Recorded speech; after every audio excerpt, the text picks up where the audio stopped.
Hello everyone. तो इस video में मैं आपके साथ एक बहुत ही इंटरेस्टिंग क्वेश्चन शेयर करने जा रहा हूँ जो इवन पीएचडी इंटरव्यू के दौरान भी पूछा गया था। ये जो क्वेश्चन है वो हीट ट्रांसफ़र से है। तो क्वेश्चन कुछ इस प्रकार था कि उन्होंने एक सिचुएशन दी जिसमें कि आपके पास एक बॉटल है और वो पूरी पानी से भरी हुई है और इसे हमें ठंडा करना है to some temperature which is lower than that of the ambient. तो जब हम इसको रेफ्रिजरेटर के अंदर रखेंगे तो हमारे पास दो चॉइसेस हैं, या तो हम इस बॉटल को वर्टिकल कॉन्फ़िगरेशन में प्लेस कर सकते हैं या फिर हॉरिजॉन्टल में। तो क्वेश्चन ये था कि अगर इन दोनों कॉन्फ़िगरेशन में अगर हम बॉटल को प्लेस करेंगे तो किस में हमें बहुत सबसे ज़्यादा हीट ट्रांसफ़र रेट मिलेगा। In simple words, in which case are we going to get maximum heat transfer rate so that the water in the bottle is going to cool down faster. तो इसको analyse करने से पहले I will draw the figure for you and then will begin the discussion. So here we have the bottle filled with liquid, okay, and at a temperature of let's say T ambient. तो ये हमारा है case 1. Case 2 क्या है? Same bottle है,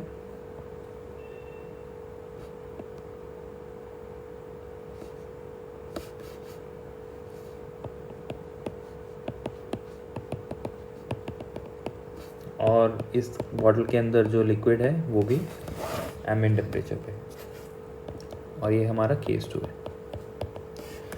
अब the moment you place this bottle inside the refrigerator, it will come across the ambient air which is maintained at some temperature, let's say T ref.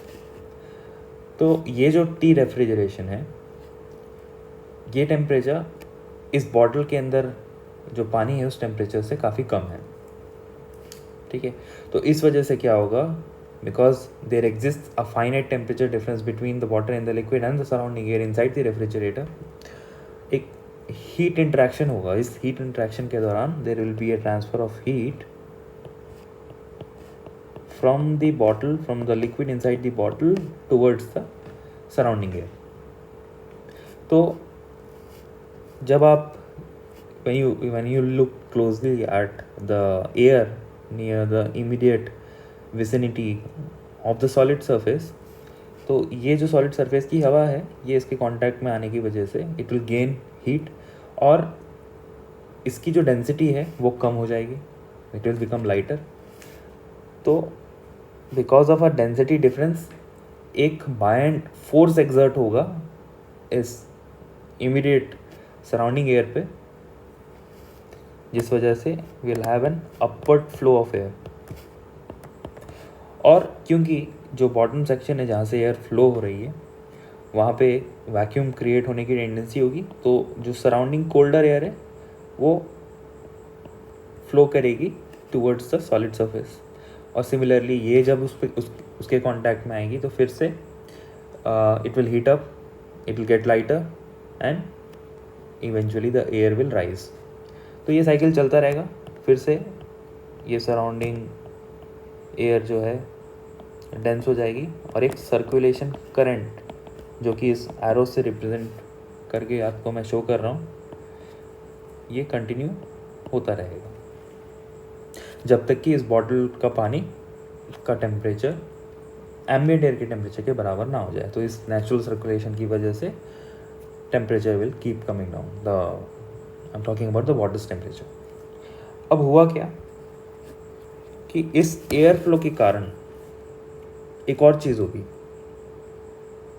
वो क्या है आपको पता है, जब भी कोई भी फ्लूइड एक सॉलिड सरफेस के ऊपर फ्लो करती है तो there is a development of boundary layer, और वो बाउंड्री लेयर इस लीडिंग एज और ट्रेलिंग एज के ऊपर कुछ इस प्रकार का वेरिएशन शो करेगी. तो ये जो लाइन है ये बाउंड्री लेयर की को शो कर रही है. ठीक है, और ये जो पूरा रीजन है ये बाउंड्री लेयर के अंदर का विस्कस रीजन है जहाँ पे विस्कस इंट्रैक्शंस होंगी. ठीक है, अब इसका क्या सिग्निफिकेंस है हीट ट्रांसफर्स में? तो ये जो बाउंड्री लेयर जिसकी मैं बात कर रहा हूँ, ये हम हाइड्रोडायनामिक बाउंड्री लेयर के नाम से जानते हैं, okay, which will be represented by the symbol delta subscript H. अब क्योंकि इस बॉटल के लिक्विड के टेम्परेचर और सराउंडिंग एयर के टेम्परेचर में एक डिफरेंस है, तो हाइड्रोडायनेमिक बाउंड्री लेयर के साथ साथ थर्मल बाउंड्री लेयर का भी फॉर्मेशन होगा, जो सेम होगा, आई mean more or less the same, the qualitative variation, but it might be thinner or thicker compare to the hydrodynamic boundary layer. तो हम इस चीज़ से ज़्यादा कंसर्न नहीं है कि ये जो बाउंड्री लेयर थिकनेस है दोनों, हाइड्रोडायनेमिक और थर्मल, ये कितने वेरी कर रहे हैं। The important fact that needs to be noted here is कि यहाँ पे थर्मल बाउंड्री लेयर का भी फॉर्मेशन हो रहा है। नाउ जो हीट ट्रांसफ़र है ना, उसमें एक इम्पॉर्टेंट पैरामीटर है जो हम सभी जानते हैं, उसका नाम है हीट ट्रांसफ़र कोफिशिएंट। तो हीट ट्रांसफ़र कोफिशिएंट जो है ना कहीं इस बाउंड्री लेयर थिकनेस पे बहुत डिपेंड करता है। अब इस बाउंड्री लेयर के अंदर का जो टेम्परेचर डिस्ट्रीब्यूशन है, अगर आपको वो फाइंड आउट करना है, तो basically you need to solve the momentum equation and the energy equation simultaneously in order to arrive at the final temperature distribution. Now the problem is, this is actually a coupled situation wherein the fluid flow affects the temperature near the boundary, solid boundary, and at the same time because of a variation in the temperature the fluid flow will be affected. तो इस coupling की वजह से क्या होता है कि you do not have an exact analytical solution, और क्योंकि वैसे भी मोमेंटम इक्वेशन में इनर्शिया टर्म्स इसमें प्रेजेंट होंगे कि फ्लूइड एक्सेलरेट होगा as it will move in the positive Y direction, so anyhow you have a non linearity present in this analysis. तो इसका डायरेक्ट सोल्यूशन नहीं मिलेगा, इसको हमें न्यूमेरिकल मेथड से सॉल्व करना पड़ता है। तो स्पेशल मेथड से लाइक सिमिलैरिटी मेथड, यहाँ सिमिलैरिटी पैरामीटर डिफाइन करके we do certain mathematical approximation, और उस वजह से नॉन लिनियरिटी को we reduce it to some linear differential equation of higher order, और फिर we get some possible solution. But वो भी शायद जब आपका टेम्परेचर और the energy equation is not getting affected. Here I am talking about the coupling, तो ये तो पूरी तरीके से न्यूमेरिकल मेथड से ही सॉल्व करना पड़ेगा, जिससे you will only get an approximation. So ultimately एक कोरिलेशन मिलता है between heat transfer coefficient and the boundary thermal boundary layer thickness, जो कि कुछ इस प्रकार से है। चल write it down for you. H is directly proportional to delta T power -n। यहाँ पे जो इम्पॉर्टेंट चीज़ है वो है कि हीट ट्रांसफर कोफिशिएंट और थर्मल बाउंड्री लेयर थिकनेस के बीच में एक इन्वर्स कोरिलेशन एग्जिस्ट करता है, जिस वजह से क्या होगा कि as we will go in the upper direction और in the positive Y direction the boundary layer thickness is increasing. So जहाँ पे बाउंड्री लेयर थिकनेस ज़्यादा होगी वहाँ हीट ट्रांसफर कोफिशिएंट कम होगा, और उस वजह से हीट ट्रांसफर रेट कम हो जाएगा। तो आप देख सकते हैं कि जो बॉटम हाफ है इस बॉटल का, वो शायद वहाँ पे उसके सॉलिड सरफेस पे जो बाउंड्री लेयर थिकनेस है वो कम है, बट ऐसे जैसे ही हम ऊपर की तरफ बढ़ते हैं तो बाउंड्री लेयर थिकनेस बढ़ता चला जाता है और हीट ट्रांसफ़र रेट आपका घटता चला जाएगा। तो अगर फाइनली अपन इस पूरे बॉटल के सरफेस के थ्रू जो हीट ट्रांसफ़र हो रहा है सराउंडिंग एयर में उसको कैलकुलेट करें, so you will get some totally heat transfer rate as Q1। अब जब आप हॉरिजॉन्टल कॉन्फ़िगरेशन की बात करते हैं तो यहाँ पे भी बाउंड्री लेयर का फॉर्मेशन होगा, राइट। बट इस बाउंड्री लेयर की जो मैक्सिमम थिकनेस है because of the horizontal configuration is much lesser as compare to the thickness which we will be getting in case of the vertical configuration.